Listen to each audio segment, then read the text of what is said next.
back on the show. I think you're a clone. Every time I look around, I either hear you or see you. It's BRTV. And you've got a lot of new names you have to learn now. You've got a lot of new players, 10 new faces on the squad. We do. It's almost like a football team, the number of new kids we have that have come into the program. Yeah, can you tell me about who are the best surprises so far, the biggest surprises of the kids that are coming in? I don't know that any of them are surprises. I would say, you know, a few names to throw out that they could look to. Out of the junior college ranks, Randy Holcomb has probably gotten the most publicity, 6'8", left-handed, came out of L.A. City, looks like a player.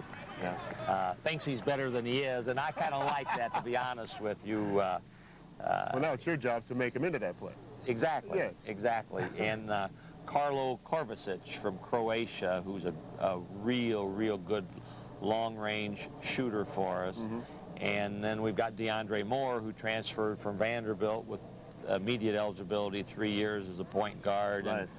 And then our freshmen, Eric Sanders and Chris Walton.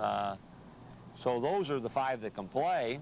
Yeah, I want to go back to DeAndre just for a second, because that's where it all starts, right? I mean, you got to get the guy that can play the point and that can play like DeAndre Moore can play. DeAndre, I like what I see in him. He's a tough-minded leader guard that will battle you, and he has the ability to get into a seam and make you have to work to stop the ball.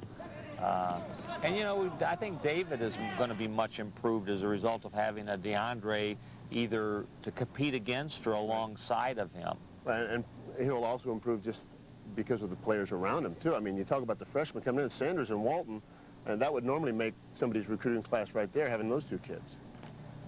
I really do like both of them. They show the fact that they're freshmen.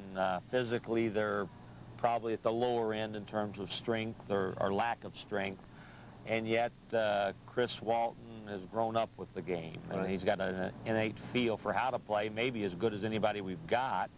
And Eric Sanders, for as thin as he is, he's one of those guys that's always around the ball. Ball comes off, and if it hits the floor, Eric gets a hand on it. Right.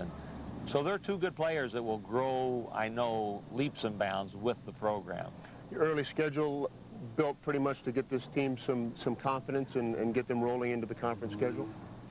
Billy Ray, we've got 3 road games out of our 13 and 10 at home, some of which are games that you say, oh, they got to win those games. Right. And yet, I want to make sure that we do. But then we've got Arizona State coming in, Oklahoma State, San Diego. Right. So we've got, and we go to Fresno State. So I think we've got a great blend of games we should win, coupled with games that probably nobody will expect us to win. Go back to Walton. How does he handle, it seems like he's just oblivious to the pressure of being Bill Walton's son. How does he handle that? Well, he's always been Bill Walton's son. I guess he's used to it by now. I really think that he's the 4th of 4 boys. He's seen what's involved with his other brothers who were recruited at major Division I levels, seen mistakes that may have been made by them, and I think he'll be the guy that profits from that. There's going to be pressure on him. It wouldn't have mattered where he went, there would be pressure. I think that by the decision to stay home, the one side of the sword is, yeah, everybody's going to say that's Walton, but he's got a comfort level is the other side of it with where he is and who he's with that I think will be really good for him and for us. All right. First of many visits with head coach Steve Fisher. Steve, thanks a lot. Appreciate it. We'll have you back very soon. Thank you, sir. All right. Thank you for joining us on this edition of Aztec Sports Weekly. We will be back next week to look ahead to the Aztecs game with Colorado State University, and we'll see you then.